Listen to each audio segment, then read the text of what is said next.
Thank you for helping craft the largest ever increase in VA funding.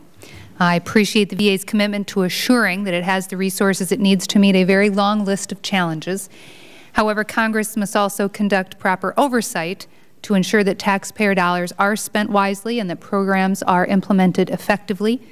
And more funding can't alone guarantee better services. Aggressive oversight is also needed.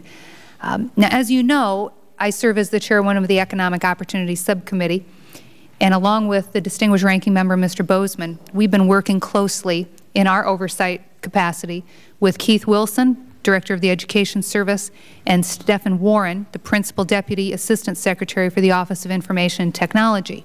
And just recently, on February 26th, we held yet another oversight hearing to review the VA's progress in implementing the post-9/11 GI Bill, which you addressed in your opening remarks.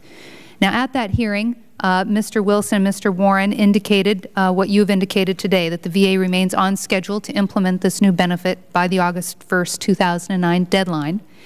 And while we remain cautiously optimistic that the program will continue to move ahead on schedule, we also know that any disruptions to the plan will likely cause the VA to miss that deadline.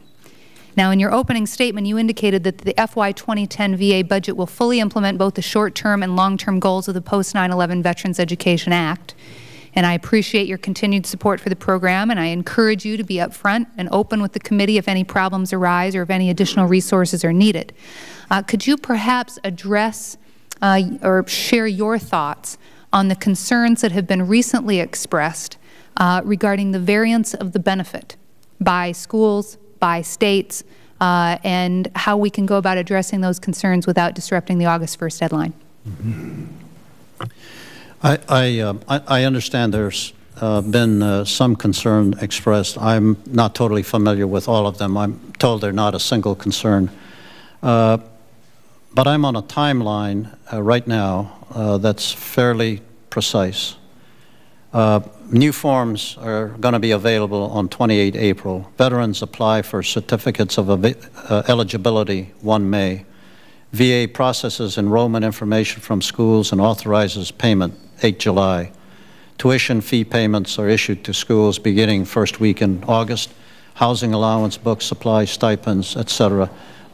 2 September. It's a very tight timeline. I'm concerned. I'm willing to work these issues. I'm just concerned that if I have to pull back the regulation that it's taken us 8 to 9 months to put in place, to adjust them, and to undo some of the programs that we have already put in place and have begun training on, that it risks this timeline.